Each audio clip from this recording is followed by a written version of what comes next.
Skandali Epstein nuk ka të bëjë vetëm me krime seksuale, sado të tmerrshme që janë ato. Ai ka të bëjë me shndrimin e dhunës seksuale në armë nga rrjete potencialisht të lidhura me inteligjencën për të komprometuar udhëheqës politik, për të shfryzuar fëmijë dhe për të korruptuar institucionet demokratike në shërbim të një entiteti të huaj. Ky është sistemi i Epsteinit për mbledhjen e materialeve komprometuese, aq i rëndësishëm sa të ronditi figurat më të fuqishme në botë. Shembulli tipik është presidenti i Shteteve të Bashkuara Donald Trump, i cili u trondit nga Epsteini edhe pas vdekjes së tij.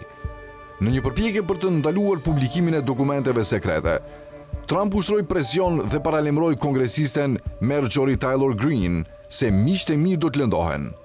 Trump ishte më pak i shqetësuar për drejtësinë për viktimat, sesa për ekspozimin e materialeve komprometuese mbi miqtë e tij.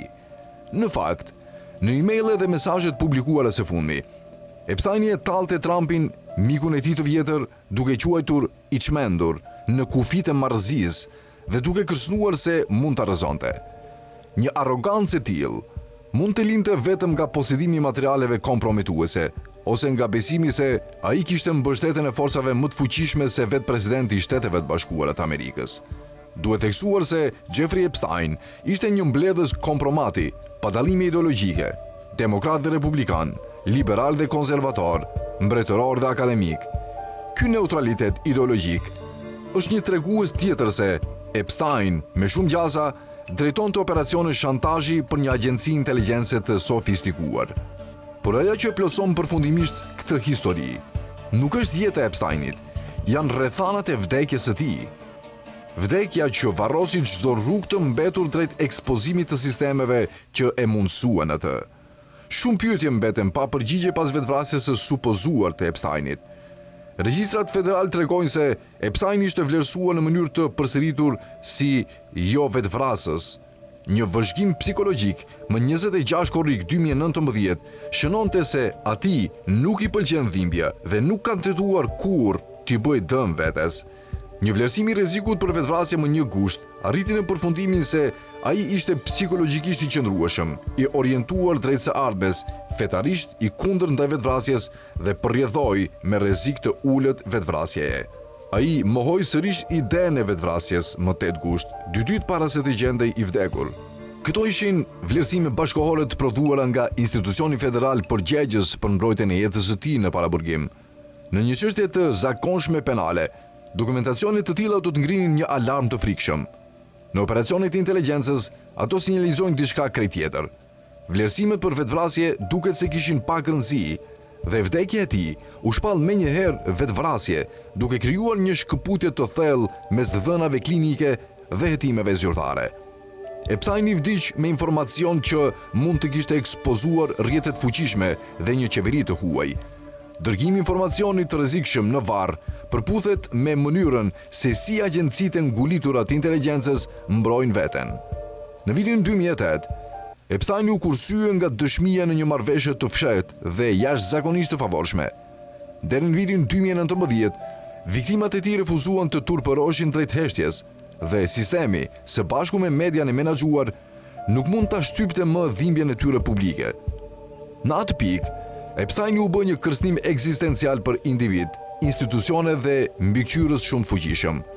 Një gjyq publik kërcënon kanalet financiare, rrjetet e donatorëve, marrëdhëniet e inteligjencës dhe mekanizmat e ndërlikuar të shantazhit pas dyerve të mbyllura. Një aset i supozuar inteligjencës me vlerë të lartë përballë gjyqit do të kishte stimuluj të fortë për të shpëtuar veten, duke arritur një marrëveshje potencialisht duke implikuar politikan, familje mbretërore, miliarder të lidhur me inteligjencën dhe të orientuar Izraeli i pari si dhe Mossadin. Pastaj, ai vdiq papritur në kushte që sfidonin edhe masat më bazike të sigurisë në paraburgim. Vdekja e Epsteinit në burg ndjek një model të njohur të zanatit të inteligjencës. Individët që dinë shumë, zbulimet e cilëve do të ishin tepër të rrezikshme, hiqen qetësisht nga skena. Kamerat dështojnë, rojet flen, protokollet shemben, dëshmitari heshtet. Jack Ruby siguroi që Lee Harvey Oswald të mos dëshmonte kurrë dhe vdiq pak më pas. Robert Maxwell u zhduk vetëm që të nderohej pas vdekjes nga Izraeli me pothuajse nderime shtetërore. Më së fundmi, vrasja në vitin 2019 e Steven Shapiro, një bashkëpunëtor i Leslie Wexner dhe Jeffrey Epstein, nënvizon se si figurat vendosura në kryqëzimin e pasurisë dhe sekreteve mund të përballen me fundet të parakoshme ose të dyshimta. Në këtë kontekst, vdekja e Epsteinit është më pak një anomali se sa një shembull klasik i manualeve të inteligjencës se si pushteti e mbron veten, ku institucioni përgjegjës për mbrojtjen e drejtësisë bëhet instrumenti që imponon heshtjen. Epstein i kreu krimet e tij në hije për dekada. Ai nuk ishte një devijim i sistemit. Ai u mundsua prej tij, u ngulit brenda tij dhe ishte i dobishëm për të, derisa nuk ishte më. Sjellja e tij u bë skandal vetëm kur publiku më në fund pa atë që sistemi kishte mbrojtur prej kohësh. Asetet e inteligjencës mbrohen, por barrat asgjësohen. Vdekja e Epsteinit i dha fund asaj që mbijetesa e tij do ta kishte kërcënuar. Epsteini është i vdekur. Sistemi jo. Ai ishte aseti i tij para se të bëj i zëvendësueshëm, si Oswald, si Maxwell, si Shapiro. Fundi i tij nuk ndryshon asgjë. Makineria amerikane e kontrollit, Izraeli i pari, vazhdon përpara, e padukshme, e paprekshme, dhe duke përdorur të njëjtët miliarder të orientuar nga Izraeli. Ajo do të vazhdojë të shfryzojë ligjet amerikane për përjashtimet tatimore, të ushqejë varësinë financiare të ligjvënësve dhe të shfryzojnë ndikimin e korruptuar, ndërsa rekruton mjete të reja dhe lëviz fshehurazi nëpër korridoret e errta të pushtetit amerikan.